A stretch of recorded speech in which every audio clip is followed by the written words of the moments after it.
So kompleto na yan, walang labis, walang kulang, sakto lamang. Okay na, so yes na yan mga amigo.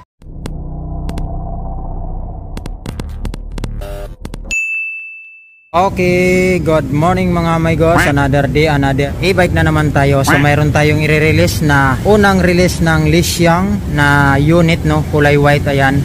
So lalagyan lang natin ng cover rope yan, tapos battery yun lang. So ayusin lang natin yan. So ang price pala nito mga amigos, yung ating unit na Lixiang ay 50 to 800. So yan ang price niya. So ayusin muna natin to. Okay, let's go.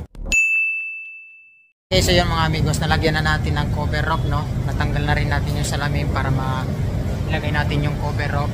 Yung pinakabubong, ayan, natanggal natin, so wala na. So ilalagay natin yan mamaya maya para makabit na natin. Tapos yung siyempre yung battery natin. Okay, so yung mga amigos, update ko kayo pag okay na to. 20 minutes later. Okay, so yung mga amigos, tapos na natin nalagyan ng cover rope, no. Ito na yung ating battery, 20 ampere. So ilalagay natin dito sa box nya. Tapos ito naman yung compartment ng battery. Tapos yung mga controller nandito nakabox din, no. So lalagyan na lang natin yan para maayos na. Ito rin yung mga wiring, no. So okay naman yung mga wiring, na-connect na naman na maayos na. So inilagay na natin na maayos yan para ready to go na lang sa customer natin doon sa Store 1 SG Moto. Ayan. So okay na. So ikakabit lang natin yung ating battery na 20 ampere. So ayan. Siyempre may kasama na siyang box. Ayan yung box niya. May takip siya. So lalagay natin yan. Ayan. So ito yung ating battery. Bali battery natin 5, no. Yan 20 ampere. So ayan. Tapos yung ating charger naman, ito yung charger natin 60 volt in 20 ampere. Yan yung battery 20 ampere. Tapos 60 volt yung charger natin. So ayan. So ilagay lang natin yung battery. Okay? Okay, so yun mga amigos, okay na, nakabit na natin yung battery natin, linagyan na natin ng mga cable, inunik na natin lahat. So ito na lang, so ikakabit natin yung pula dito, tapos yung itim dito sa blue. So para ikabit na natin dito sa loob ng ating e-bike ng Lixiang. Okay? So ayan mga amigos, okay na, nakabit na natin yung battery. Nilagay na rin natin yung saksakan ng battery, saka ito yung controller, no, nandito na rin. So okay na, goods na, ititesting na lang natin. Okay? So yun mga amigos, bali ang susi natin dalawa, no. So ito try na natin itesting. Susihan muna natin.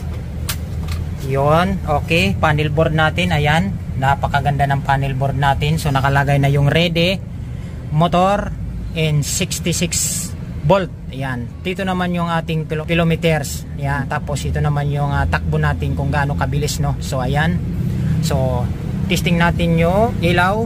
Yan, ilaw sa harap. Ito yung ilaw sa harap, pindutin lang natin ng paganyan, open na yan. Tapos ito yung high and low. Yan, makikita nyo naman yung ilaw, oh. High and low, sa harap tingnan natin. So ayan yung ilaw sa harap nya, naka-smile na siyang itsura. Ito naman yung signal light natin. Ayan, makikita nyo dito sa dashboard, mayroon na signal light pa kaliwa, tapos pa kanan naman. Yan sa kabila, yon, okay, goods na goods. Tapos busina natin, ito busina natin, yun, napakalakas. Reverse natin, yan, maririnig nyo naman, umaatras yung tunog nya.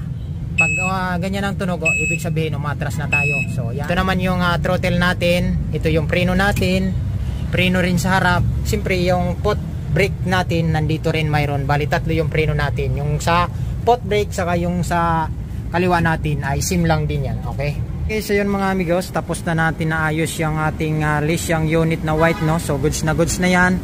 I-deliver na natin yan sa customer natin. So dadalhin muna natin yan sa Store 1 Malabon. So ready to go na yan mga amigos. So kompleto na yan. Walang labis, walang kulang, sakto lamang.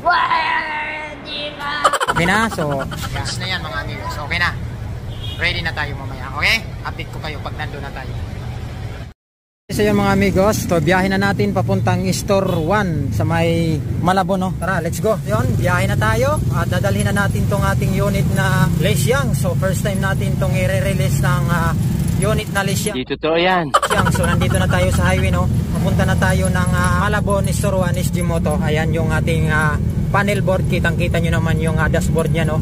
Okay, so tuloy-tuloy tayo. Update ko na lang kayo mga amigos mamaya pag malapit na tayo doon sa store natin, no? So, let's go, another day, another biyahe tayo papuntang store. Biyahe na, let's go. Kita-kits tayo mamaya doon. Okay? Okay, so yung mga amigos, nandito na tayo sa may Malabon, no? Ito yung tulay ng Malabon. Pagbaba natin dyan sa may tulay nito, ayan, yung tulay na yan. Ito. So pagbaba natin dyan, malapit na tayo sa store natin, dito sa may Global Oil, no? Okay, so ayan yung Global Oil. Ito na yung store namin. Yan.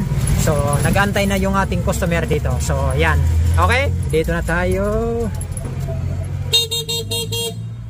Okay. So ayan mga amigos, goods na yung ating unit. So waiting na lang tayo dito sa customer, nandun sa loob. Ayan, sa loob sila. Okay. A few minutes later. So ayun, release na yung lisyang natin. Unang release yan. Okay, bye bye, ingat. Oh, may pabusina-busina pa. Okay.